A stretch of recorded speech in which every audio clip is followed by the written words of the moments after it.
இது என்னுடைய வேத புஸ்தகம். இதை நான் தினமும் வாசிக்கின்றேன்.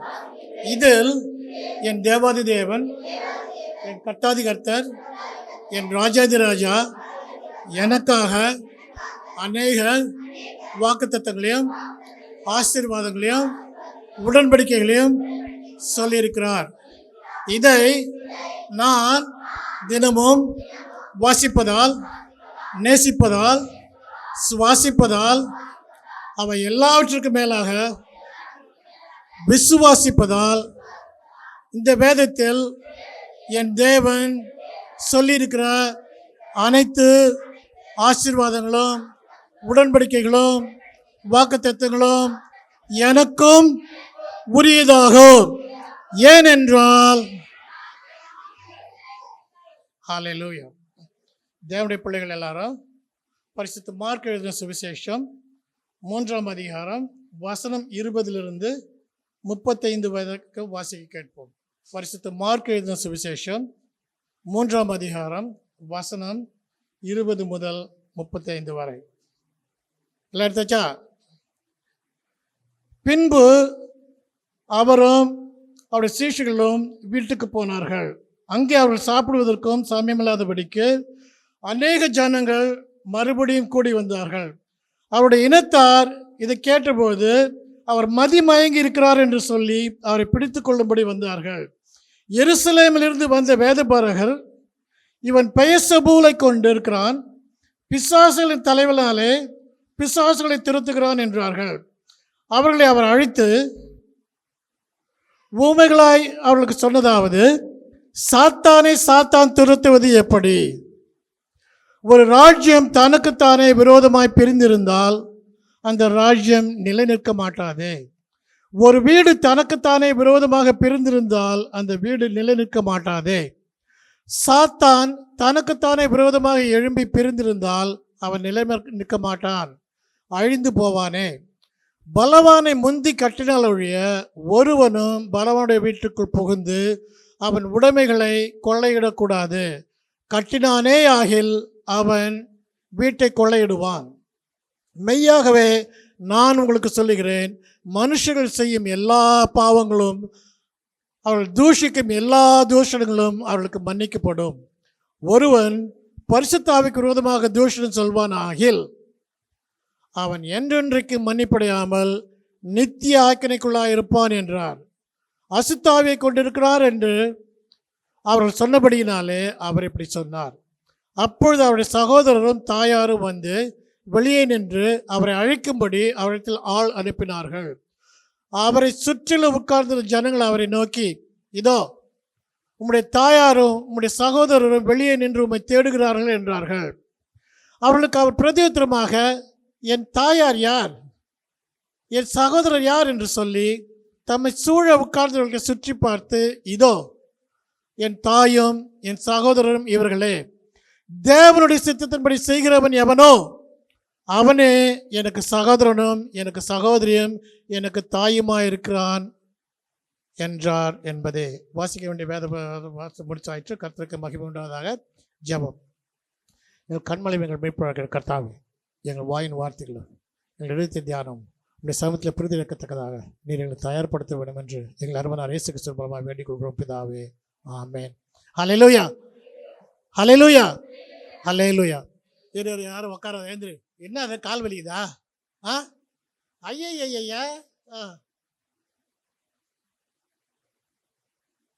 சரி, எல்லாம் அந்த பக்கம் ஒருத்தருக்கு ஒருத்தர் பக்கம் திரும்புங்க, கையை பிடிங்க.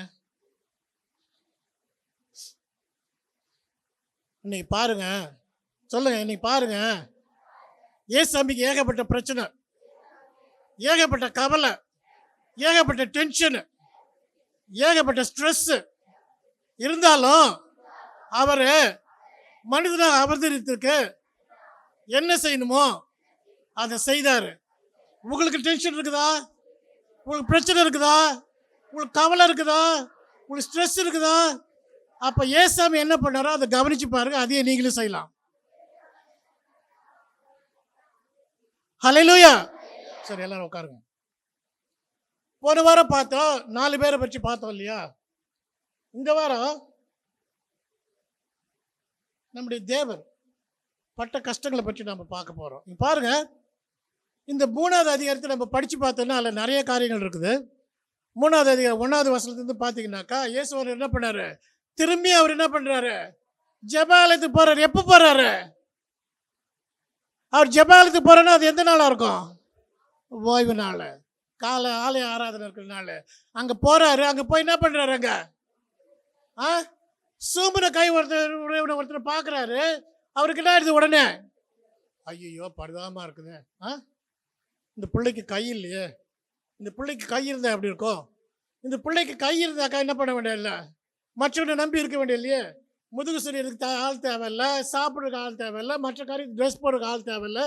இவருக்கு இந்த கையை கொடுத்தா நல்லா இருக்குமே அப்படின்னு யோசிச்சு சுற்றி பார்க்குறாரு. சுற்றி பார்க்கும்போது என்ன பண்ணுறாங்க எல்லாரும்? இவர் எதாவது பண்ணட்டும், இவர் நம்ம என்ன பண்ணுவோம்? போட்டு தள்ளுவோம். ஒரு ஞாயிற்றுக்கிழமை வந்து என்ன பண்ணுறான்? குசும்பு தான் பண்ணிட்டு இருக்கான் கோயிலில். வரான், இவன் பாட்டுக்கு என்ன பண்ணலாம்? அல்லையா சொல்லலாம், பாட்டு பாடலாம், கை தட்டலாம், காணிக்க வைக்கலாம், கடைசி ஆசீர்வாதத்தை வாங்கிட்டு என்ன பண்ணலாம்? நீ வாடி நீ போயிட்டு இருக்கலாம். போய் உன் பழக்கடையை திறந்தீங்கன்னா பிஸ்னஸ் ஜேஜோன்னு ஓடும். அதை விட்டு இப்படி வந்துட்டு என்ன பண்ணுற? பிசாசு பிடிச்சவனை பார்க்குற, பிசாசை துரத்துற. இதெல்லாம் உனக்கு தேவையா அப்படின்னு என்ன பண்ணுறாங்க வேதபாரர்லாம்? அங்கே பார்த்துக்கிட்டு இருக்காங்க. இவர் எதாவது பண்ணாருன்னா இவனை பண்ணல என்ன பண்ணலான்னு பார்க்குறான். கொலை செய்ய வகை தேடி கொண்டு இருக்கிறார்கள். அப்போ அவர் கேட்குறாரு எல்லாத்துக்கிட்டையும், ஏப்பா ஓய்வு நாளில் நன்மை செய்கிறது தப்பா? ஓய்வு நாளில் நன்மை செய்கிறது தப்பா அப்படின்னு கேட்குறாரு. அங்கே ஒருத்தனாவது வாயை திறந்து ஏதாவது சொன்னானா? ஒரு பையில ஒன்றும் சொல்ல, ஒரு பையில ஒன்றும் சொல்ல. ஆனால் அவருக்கு என்ன ஆயிடுச்சு? நன்மை செய்யறது தப்பு இல்லைன்னு சொல்றதுக்கு ஒருத்தருக்கு என்ன கிடையாது? தைரியம் கிடையாது, தில்லு கிடையாது, ஒரு மண்ணும் கிடையாது. எல்லாம் என்ன பண்றாங்க? பயந்துட்டு நிற்கிறாங்க. இருந்தாலும் அவர் செய்ய வேண்டிய அவர் சொல்லிட்டு என்ன பண்றாரு? அவரை கையை நீட்டுப்பா அப்படின்றாரு. கை நீட்டு அது என்ன ஆயிடுது? கையை மறு கையை போல சுத்தமாயிடுது. எல்லாம் போயிட்டாங்க வெளியில போய் என்ன பண்றாங்களா? இவனை எப்படியாவது போட்டு தள்ளணும் அப்படின்ட்டு கோயிலில் இருக்கிற மட்டும் கிடையாது, கவர்மெண்ட்டுக்கே போயிட்டானுங்க. எங்கே போயிட்டானுங்க? ஊர் தலைவர்கிட்ட போயிட்டான், ஊர் நாட்டாமைகிட்ட போயிட்டான், பஞ்சாயத்துக்கிட்ட போயிட்டான், பிரசிடென்ட்டு போயிட்டான், முதல்வர்கிட்ட போயிட்டான், என்ன மத்திய அமைச்சருக்கு போயிட்டான், என்ன அமித்ஷாகிட்டே போயிட்டான். போயிட்டு என்ன பண்ணுறான்? எப்படியே போட்டு தள்ளிடுறான். அதுவும் அங்கே இருக்குது. ஏரோதியாளுக்கிட்டையும் என்ன பண்ணாங்க? 6வது வசனம், உடனே பரிசேயர் புறப்பட்டு போய் அவரை கொலை செய்யும்படி அவருக்கு விரோதமாய் ஏரோதியாரோடு கூட ஆலோசனை பண்ணாருங்க. என்ன அதை போல் பண்ணுறானுங்க. ஆனால் அவர் என்ன பண்ணல, அதுக்கெல்லாம் கவலையே பண்ணல. பாருங்க ஒரு ஸ்ட்ரெஸ்ஸு. என்ன எவனா கொலை பண்ண பாரு தேடுறான்னு நாம்பளாம் என்ன பண்ணுவோம்? ஏய் உன்னை கொலை பண்ண தேடுறாங்கடா, சும்மாவே சொல்லி பாரு ஒருத்தர்கிட்ட. என்ன பண்ணுவான்? என்னையா பண்ணுவாங்க? போய் பதிக்கிறவான் இல்லையா, அவனுக்கு என்ன பண்ணுறதுன்னு தெரியாது, நடுங்குவான். ஆனால் இந்த மனுஷன் பாரு அதெல்லாம் விட்டுட்டு என்ன பண்ணுறாரு? நிறைய ஜனங்க கடற்கரைக்கு போகிறாருப்பா, பீச்சுக்கு போகிறாரு. இது கொஞ்சம் குசும்பு இல்லை? 7வது வசனம் படிச்சு பாரு.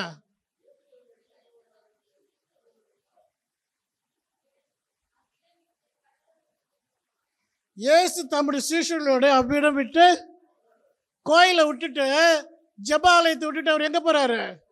கடற்கரைக்கு போகிறார். அவன் இவரை போட்டு தள்ளுன்னு நினைக்கிறான். ஜெபாலய தலைவருக்கு போட்டு தள்ளுன்னு நினைக்கிறான், கவர்மெண்ட்டில் போட்டு தள்ளுன்னு நினைக்கிறான்.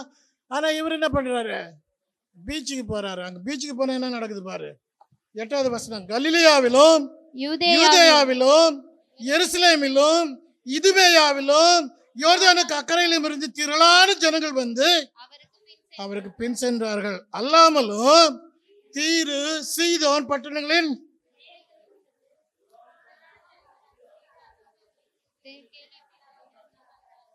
பாருங்களேன், கேள்விப்பட்ட இடத்துல வராங்க. ஆனால் அவங்க எல்லாருமே எப்படி சொல்றது எனக்கு தெரியல. அடுத்த வசனம் வாசித்து பாருங்களா, 9வது வசனம். அவர் அநேகரை சொஸ்தமாக்கினார். நோயாளிகள் எல்லோரும் அதை அறிந்து அவரை தொட வேண்டும் என்று அவரிடத்தில் நெருங்கி வந்தார்கள். பாருங்களேன், இவங்கெல்லாம் என்ன சொல்றதுன்னு எனக்கு தெரியல. அவர் எல்லாத்தையும் சொஸ்தமாக்குறாரு. என்ன குஷ்டரோகி குணமாக்குறாரு, முடவனை நடக்க வைக்கிறாரு, ஊமையனை பேச வைக்கிறாரு, செவிடனை காது கேட்க வைக்கிறாரு, எல்லாத்தையும் பண்றாரு. இது எல்லாம் தெரிஞ்சுக்கிட்டு மற்றவங்கள என்ன பண்றான்? அவர்கிட்ட வந்து என்ன பண்றான்? அவருடைய வஸ்திரத்தை தொட்டு பாரு. அப்ப அந்த கும்பல்ல அந்த கர்த்தர் இயேசு கிறிஸ்துவுக்கு என்ன மதிப்பு பாத்தியா? அவர் என்னவா இருக்கிறாரு? அங்க ஒரு சுகம் கொடுக்கிறவராக தான் பார்க்குறாங்க எல்லாரும். என்ன ஏசாமி பின்பற்றணும்னு அவனும் வரல. எதுக்காக எல்லாம் வந்திருக்கானுங்க? அவர்கிட்ட ஏதாவது பிடுங்கலாமா? அவர்கிட்ட ஏதாவது வாங்கலாமா? அவர் துணியை பிடிக்கலாமா? அவர் துணியை மட்டும் பிடிக்க விட்டுருந்தாருன்னு வச்சுக்கோ, அவர் அங்கே எப்படி நின்று இருப்பாரு? கோமனம் கூட எல்லாம் நின்று இருப்பாரு இல்லையா? எல்லாம் என்ன பண்ணுவோம்? துணி தொட்டு சுகமாக இருந்து அதை கொஞ்சம் கிழிச்சு பார்ப்பான் இல்லையா? இதை கிழிச்சிக்கிட்டு போய் நம்ம வீட்டில் என்ன பண்ணலாம்? நம்ம அப்பாவுக்கு வைக்கலாம், நம்ம அம்மாவுக்கு வைக்கலாம், நம்ம தாத்தாவுக்கு வைக்கலாம் அப்படின்னு என்ன பண்ணியிருப்பான்? அப்போ அவ்வளோ நெருக்கிறாங்க. அவர் அதை பற்றிலாம் ஒன்றுமே கவலைப்படல. ஆனால் அவர் என்ன பண்ணுறாரு? எல்லாத்துக்குமே சுகம் கொடுக்குற தேவனாக இருக்கிறாரு. அப்படி கொடுத்துட்டு 20ஆம் வசனத்தில் என்ன பண்ணுறாரு? வராரு வீட்டுக்கு. அதுக்கப்புறம் போகிறாரு, மலைக்கு போகிறாரு, ஜெபிக்கிறாரு, 12 சீஷர்களை தேர்ந்தெடுக்கிறாரு. அந்த 12 சீஷர்களை கூட அவர் எதுக்காக தேர்ந்தெடுத்தாரா? இந்த 14வது வசனம் சொல்லுங்களேன். அப்பொழுது அவர் 12 பேரை தெரிந்து கொண்டு அவர்கள் தம்மோடு கூட இருக்கவும் பிரசங்கம் பண்ணும்படியாக தாம் அவர்களை அனுப்பவும் வியாதிகளை குணமாக்கி பிசாசுகளை துரத்தும்படி அவர்களுக்கு அதிகாரமுடையவர்களாய் இருக்கவும் அவர்களை ஏற்படுத்தினார். பாருங்க, இந்த 12 பேத்தையும் அவர் வந்து அவருக்கு வந்து பிஏவாவோ என்ன அங்கங்கே ஓட்டு வர்றதுக்கோ, வாழைப்பழம் வாங்குறதுக்கோ, வெத்தலை பாக்கு வாங்குறதுக்கோ, சோறு வாங்குறதுக்கோ, ரொட்டி வாங்குறதுக்கோ அனுப்பல. அவர் என்ன பண்ணாரா? அவர்களை அதிகாரம் கொடுத்து பேய்களையும் பிசாசுகளையும் துரத்துவதற்கும் வியாதிகளை குணப்படுத்துவதற்கும் பிரசங்கம் பண்ணவும், பரலோக ராஜ்யம் சமீபத்தில் இருக்கிறதுன்னு சொல்லி பிரசங்கம் பண்ணவும் அந்த 12 பேரை தெரிஞ்சு எடுத்துட்டு வீட்டுக்கு வர்றாரு. வீட்டுக்குள்ள வந்து அவரால் என்ன பண்ண முடியல? சாப்பிட முடியல. 20வது வசனம்.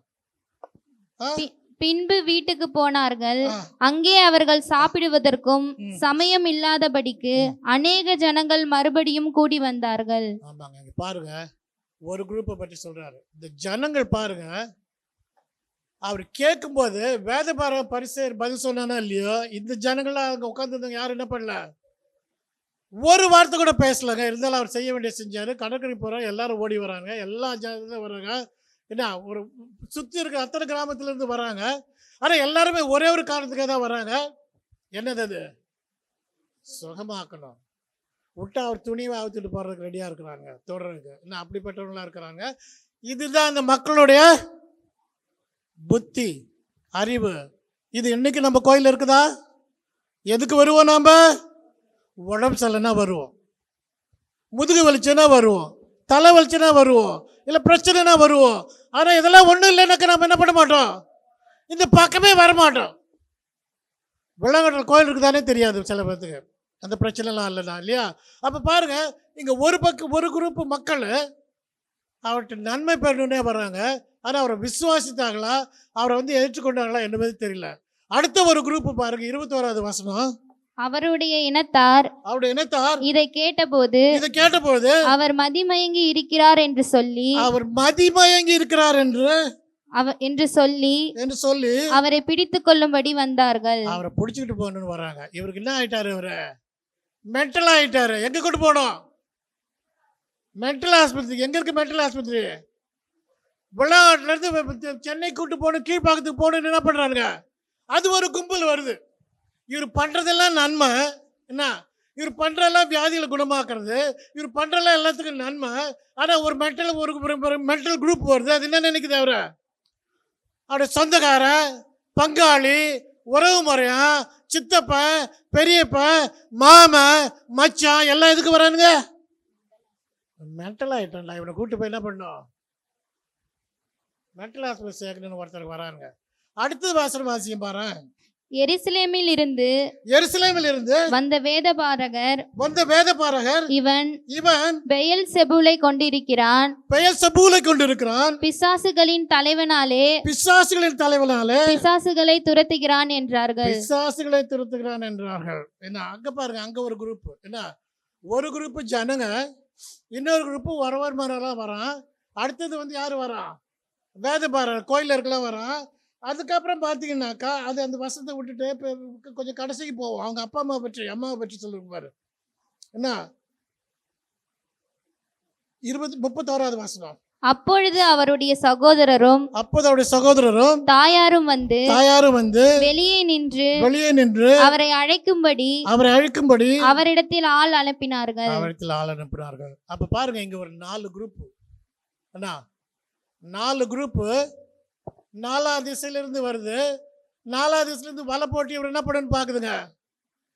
எப்படியாவது மடக்கி இவர் என்ன பண்ணணும்? இவருடைய ஊழியத்தை செய்ய முடியாதபடி தடுக்கணும். மனுஷகுமாரன் பாவிகளை ரட்சிக்க இந்த உலகத்தில் வந்தார். பாவிகளை ரட்சிக்க கிறிஸ்து உலகத்திற்கு வந்தாரு. ஆனா அந்த கிறிஸ்துவ சுத்தி இருக்கிறவங்க என்ன பண்றாங்க? ஜனங்க அவருடைய வந்து ஒரே ஒரு காரணத்துக்காக உபயோகப்படுத்துறாங்க. என்னத்துக்காக? குணமடையணும். நான் திருட்டுக்குடியிலேருந்து வந்திருக்கேன், நான் தொழுதூரில் வந்திருக்கேன், நான் பெரம்பலூர்ல வந்திருக்கேன், நான் திருச்சியிலேருந்து வந்திருக்கேன், அந்த நான் மதுரை செங்கல்பா அதில் தான் வந்திருக்கேன். என்னங்க திண்டுக்கல்ல மதுரையில தான் வந்திருக்கேன். நான் சுகமாகணும். அப்படியாவது என்ன பண்ணணும்? அந்த ஆளை பிடிச்சிட்டு சட்டை பிடிச்சிட்டு ஒரு வேஷ்டியை பிடிச்சிட்டு ஒரு தலைப்பாய எதையாவது பிடிச்சி என்ன பண்ணணும்? சுகமாகணும். அதுக்கு தான் வந்திருக்காங்க எல்லாரும். சரியா? கர்த்தரே தேவன் என்று அறியுங்க. அங்கே அதை பற்றி யாருக்குமே கவலை கிடையாது. அப்போ பாருங்க, ஆண்டவர் இந்த மக்கள் பார்க்கும்போது அவருக்கு எப்படி இருக்கும் பாருங்க. ஜனங்கள், அவருடைய உறவினர், இனத்தார், வேதபாரகர்,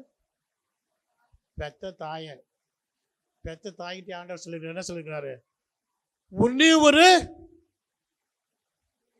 என்னது பட்டயம் ஊடுருவி போகும். ஏன்னா நீ நினைக்கிற மாதிரி இந்த ஆண்டவர் என்ன பண்ணல. நான் இந்த கடவுளை உன் வயிற்றுல பிறந்தனால அவர் என்ன பண்ண மாட்டாரு, உன் கூட இருக்க மாட்டாரு. ஆனால் 30 வயசு வரைக்கும் அந்த தேவன் என்ன பண்ணாரு? பெற்றோர்கள் கீழ்ப்படிந்து தச்சர் வேலை செய்து காப்பாற்றினார். 30வது வயதில் தன்னுடைய ஊழியத்தை ஆரம்பிக்கும் போது தான் பெற்றோரையும் சகோதரர்களையும் விட்டுட்டு வந்தார். ஆனால் இப்போ வந்து நிற்கிறாங்க. என்ன அப்போ பாரு, இந்த 4 பேரும் ஆண்டவருடைய ஊழியத்தை தடையாக இருக்கிறாங்க. சரியா? இன்னைக்கு நம்மளுக்கு ஒருத்தர் தடையாக இருந்தால் நம்ம என்ன பண்ணுவோம்? வீட்டில் டென்ஷனாக என்ன பண்ணுவோம்? சொல்லுங்கம்மா, எத்தனை பேருமா டாஸ்மார்க் போகிறீங்க? அதெல்லாம் எங்கே சொல்லிக்கிட்டு இருப்பாங்க. சொல்லுங்க, எத்தனை பேர் டாஸ்மார்க் போகிறீங்க? வீட்டில் பொண்டாட்டி ஒரு வார்த்தை சொல்லிட்டாலே போதும். என்னங்க என்ன பண்ணுவார் அவர்? வீட்டில் ஒரு வார்த்தை சொல்லிட்டாலே பொண்டாட்டி டாஸ்மார்க்கில் தான் போய் நிற்பார். ஐயோ, என் பொண்டாட்டி சொல்லிவிட்டாலே. பொண்டாட்டி எதுக்காக சொன்னா? குடும்பம் நல்லா இருக்கணும் தானே சொன்னா. நம்ம வாழ்க்கை நல்லா இருக்கணும் தானே சொன்னா. நம்ம பிள்ளைங்க நல்லா இருக்கணும் தானே சொன்னா. ஆனால் என்ன பண்ணுறது? நம்ம பொண்டாட்டி அப்படியே குத்திட்டாலும் எங்கே போய் நிற்கிறது? டாஸ்மார்க்கில் போய் நிற்கிறது. இதெல்லாம் வாழ்க்கையா? இங்கே பாருங்க, ஆண்டவர் 4 பேர் 4 விதமான குரூப் மக்கள் அவர் என்ன பண்ணுறாங்க? அங்கே கேவலமாக பேசுகிறாங்க. என்ன கேவலமாக பேசுகிறாங்க, டென்ஷன் கொடுக்குறாங்க, என்னென்னமோ கொடுக்குறாங்க. ஆனால் அவர் என்ன பண்ணல? ஒருவருக்கு ஒரு பதில் வச்சிருக்கிறாருங்க. என்ன இவர்களுக்கு வந்து என்னதான் அது? இவங்களுக்கு என்னது சோறு போட்டால் போதும், இவங்களுக்கு என்னதை கொடுத்தா போதும்? வியாதிக்கான சுகம் கொடுத்தா போதும். அதை பற்றி அவருக்கு கவலை கிடையாது. அடுத்த சொந்தக்காரெல்லாம் என்ன பண்ணுறான்? வரா பேசுவான். அடுத்து என்ன பண்ணுவான்? அவன் ஓடிடுவான். ஆனால் அடுத்தது அங்கே இருக்கான் பாருங்க, இந்த வேதபாரகன் இருக்கான் பாருங்க. அவன் என்ன சொல்றான்? பிசாசின் மூலமாக இவர் பெயல்செபூ பிசாசுகளின் தலைவனாக இருப்பதனால இவர் என்ன பண்றாரு? பிசாசுகளை துரத்துறார். ஏதாவது உலகத்தில் நடக்கிறது உண்டு அது போல? யாராவது பிசாசை காய்ச்சிக்கிட்டு பிசாசை துரத்த முடியுமா? துரத்த முடியுமா? துரத்திருக்காங்களா? எங்கேயா பார்த்துருக்கீங்களா? சொல்லுவாங்க, நான் குட்டி சாத்தானை வச்சிருக்கேன் அப்படின்ட்டு சும்மா சொல்லுவாங்க. ஆனால் குட்டி சாத்தான் வந்து என்ன பண்ணும்? அசுத்த ஆவி ஒருத்தர் இருந்துச்சுனாக்கா அது நிறைய பொருள்னா அவனே அது என்ன பண்ணிடும்? இதை ஜீரணித்துடும். அதனால் வந்து இங்கே வந்து அவ்வளோ கேவலமாக பிதாவாகிய தேவனுடைய குமாரன் பரிசுத்த ஆவியால் நிரப்பப்பட்டவர், பரிசுத்த ஆவியால் அபிஷேகம் பண்ணப்பட்டவர். ஏன்னா இவர் சொன்ன எல்லாம் நடக்குது. இவ்வளோ வல்லமையான தேவனை அங்கே என்ன சொல்லிட்டாங்க? வேதபாரகர் பரிசேயரும் பிசாசு பிடித்தவன். அப்போ அவர் அங்கே ஒரு எக்ஸ்பிளைனாக பண்ணுறாரு பாருங்க. என்ன அதை வீட்டுக்கு போய் படித்து பாருங்க. என்ன அசுத்த ஆவி கொண்டிருக்கிறான்னு சொன்னபடியால் அவர் எப்படி சொன்னார்? அப்பொழுது என்னது? அசுத்தாவியை வச்சு அசுத்தாவியை துரத்த முடியாது. எதனால துரத்த முடியும்? பலவானை முந்தி கட்டினால் ஒழிய என்ன அவருடைய வீட்டை கொள்ளையிட முடியாது. அப்போ அவர் அதெல்லாம் கிளீனாக சொல்கிறாரு. அவன் எவ்வளோ மடையனாக இருந்தாலும், அந்த வேதபாரகர் பரிசேயரோ எவ்வளோ பொறாமையாக இருந்தாலும், எவ்வளோ கொலைவெறியோடு இருந்தாலும், எவ்வளவாக அவரை வந்து வெறுத்தாலும், அவர் என்ன பண்ணுறவங்க இருக்கிறாருங்க? பொறுமையாக சாந்த குணத்தோடு அவர் சொல்கிறவராக இருக்கிறார். சரியா?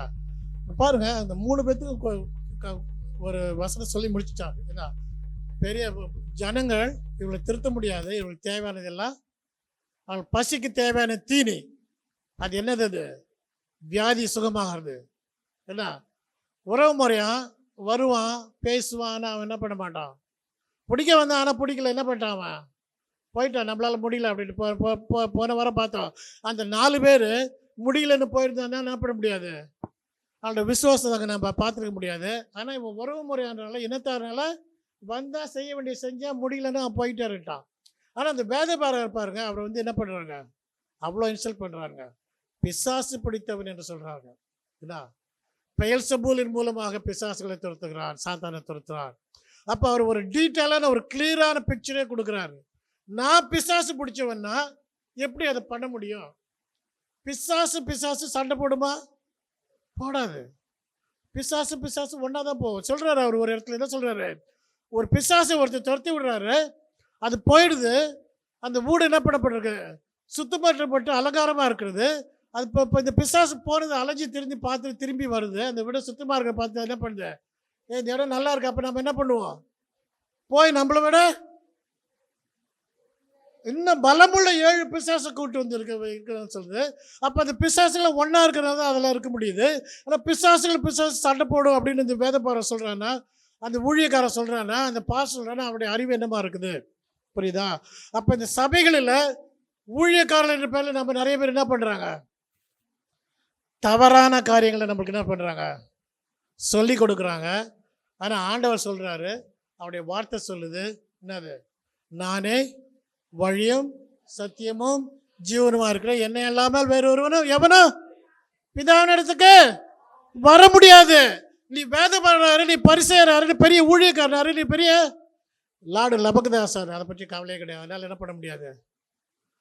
இயேசு கிறிஸ்து ஒருவரே என்னவா இருக்கிறாரு? வழியும் சத்தியமும் ஜீவனுமா இருக்கிறார். அவராலே என்று ஒருவரும் ஒன்றும் பண்ண முடியாது, ஒரு ஆணையம் கொடுக்க முடியாது. அதனால் அவ்வளோ ஸ்ட்ரெஸ்ஸில் இருந்த அந்த தேவன் சொல்கிறாரு, எல்லாருக்கும் பதில் கொடுக்குறாரு. அதுக்கப்புறம் பாருங்கள், அவர் தாயும் தகப்பனும் யார் சொல்கிறார்? எனக்கு தாய் யார், எனக்கு தகப்பன் யார்? இங்கே யாரை சொல்கிறார் தாய் தகப்பன்?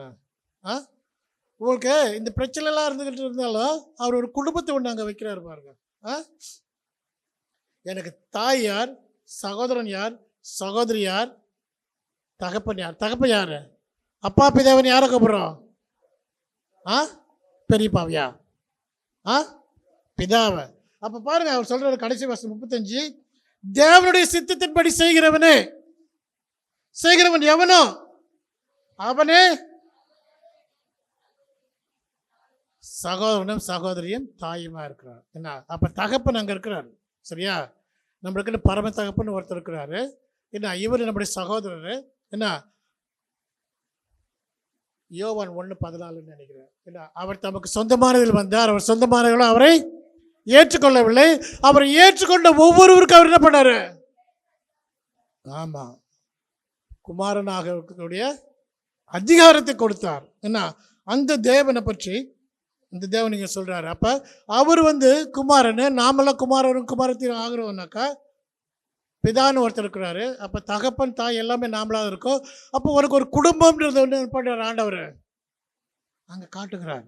என்ன அப்போ நீ தேவனில் இருக்கும்போது, நீ தேவனை விசுவாசிக்கும் போது, ஒரு சக விசுவாசிகளும் கர்த்தரை சேர்ந்து உனக்கு என்னவா இருக்குது? அது ஒரு குடும்பமாக இருக்குது. அதனால் நாங்கள் சொல்கிறோம், தேவனுடைய சித்தத்தின்படி செய்கிறவன் எவனோ அவனே எனக்கு சகோதரனும் எனக்கு சகோதரியும் எனக்கு தாயுமா இருக்கிறார் என்றார். சரியா? அப்போ ஆண்டவருக்கு நிறைய ப்ரெஷர் இருந்துச்சு அந்த இடத்துல. அவர் நினச்சிருந்தா என்ன பண்ணிருக்கலாம்? ஏங்க ஆண்டவருக்கு ப்ரெஷர் வருது? ஏன் ஆண்டவர் பிரச்சனை வந்து அவர் தான் கடவுளாச்சுங்க.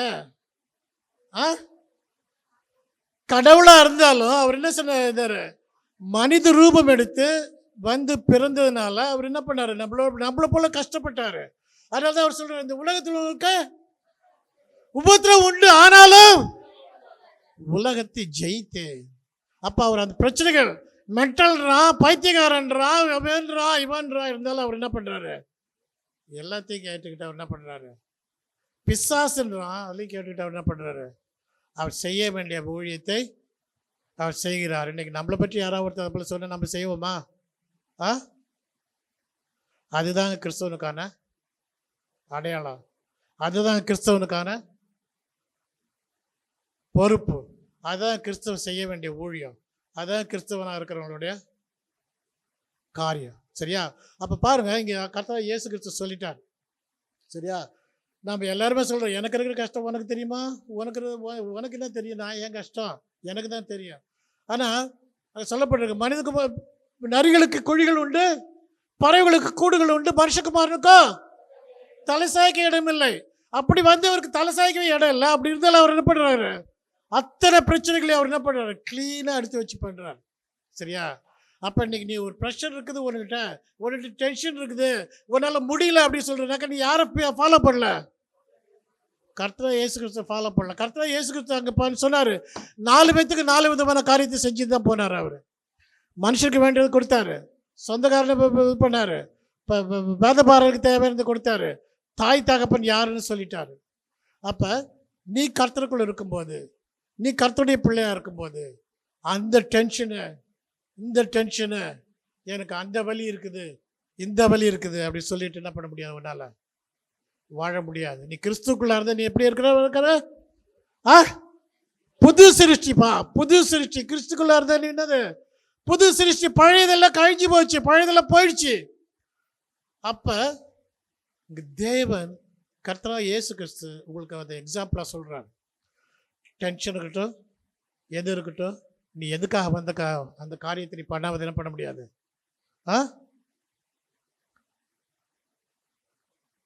என்ன பண்ண முடியாது, நீ கிறிஸ்துவனாக இருக்க முடியாது. அதனால் கிறிஸ்தவனாக இருக்கிற அப்படின்னாக்கா இன்னைக்கு இயேசுவை உனக்கு ரோல் மாடலாக வை, இயேசு உனக்கு முன்பாக வை. என்ன, இயேசு உனக்கு முன்பாக வைத்து நீ என்ன பண்ண வேண்டியிருக்குது, அவரை பின்பற்ற வேண்டியிருக்குது.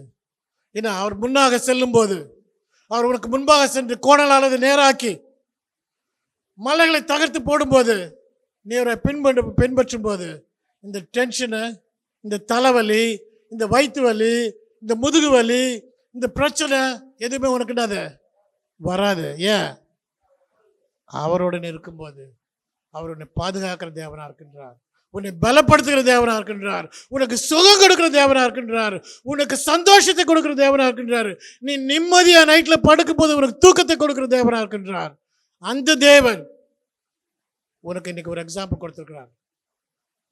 அந்த எக்ஸாம்பிளை மனசில் ஏற்றுக்கொண்டு நாம் அவரை பின்பற்றுவோமாக. எல்லாரும் மட்டி போடுவோம், ஜெபிப்போம். இயேசுவின் பின்னே போகத் துணிந்தேன், இயேசுவின் பின்னே போகத் துணிந்தேன், இயேசுவின் பின்னே போகத் துணிந்தேன், பின்னோக்கே நான் முன்னோக்குவேன், பின்னோக்கே நான் முன்னோக்குவேன். உலகமென் பின்னே சிலுவையின் முன்னே, உலகமென் பின்னே சிலுவையின் முன்னே, உலகமென் பின்னே சிலுவையின் முன்னே, பின்னோக்கே நான் முன்னோக்குவேன், பின்னோக்கே நான் முன்னோக்குவேன், பின்னோக்கே நான் முன்னோக்குவேன். ஆமாங்க, முன்னாக பார்த்து நம்முடைய தேவன் நமக்கு கொடுத்த முன்மாதிரிகளை பின்பற்றி அவர் பின்னாலே நம்ம செல்லும்போது உலகெல்லாம் ஒன்றும் கிடையாதுங்க. அவர் இந்த உலகத்துல மனுஷனா வந்தாலும், மனுஷனா பிறந்திருந்தாலும், நம்மளும் செய்ய முடியாத காரியத்தை அவர் செஞ்சுட்டு போயிட்டாரு. ஏன்னாக்கா நம்மளாலேயும் செய்ய முடியும் அப்படின்னு காட்டுறதுக்கு தான் அவர் செஞ்சுட்டு போறாரு. நம்மளாலேயும் செய்ய முடியும், அட்லீஸ்ட் கொஞ்சமாவது. ஆனா அவர் சொல்லிட்டாரு, விசுவாசிக்கிறவன் என்னிலும் பெரிய காரியங்களை செய்வான். அப்ப கடுகளவு விசுவாசம் இருந்தால் இந்த காட்டுத்தி மரத்தை பார்த்து வேரோடு பிடுகுண்டு நடுக்கடலில் நடப்படுவாயாக என்று சொன்னால் அது என்ன ஆகுமா? நடக்கும். அந்த கடுகளவு விசுவாசம் நம்மள இருக்கிற மாதிரி அந்த ஆண்டவரை நம்ம வேண்டிக் கொள்வோம். அவரால் தான் அதையும் கொடுக்க முடியும், அவரால் தான் அதையும் செய்ய முடியும். இது அந்த நேரத்தில் இந்த வசனங்கள் நம்ம இருதயத்தில் பதிந்து நாம் இயேசுவை பின்னாக சென்று அவருக்கு சாட்சியாக இருக்கத்தக்கதாக, நம்முடைய வாழ்க்கையை மாற்றத்தக்கதான பலனை நம்முடைய தர வேண்டும் என்று நம்முடைய அருமையானவர் இயேசு கிறிஸ்து மூலமாக வேண்டிக் கொள்கிறோம் பிதாவே. ஆமென். ஹல்லேலூயா, ஹல்லேலூயா, ஹல்லேலூயா.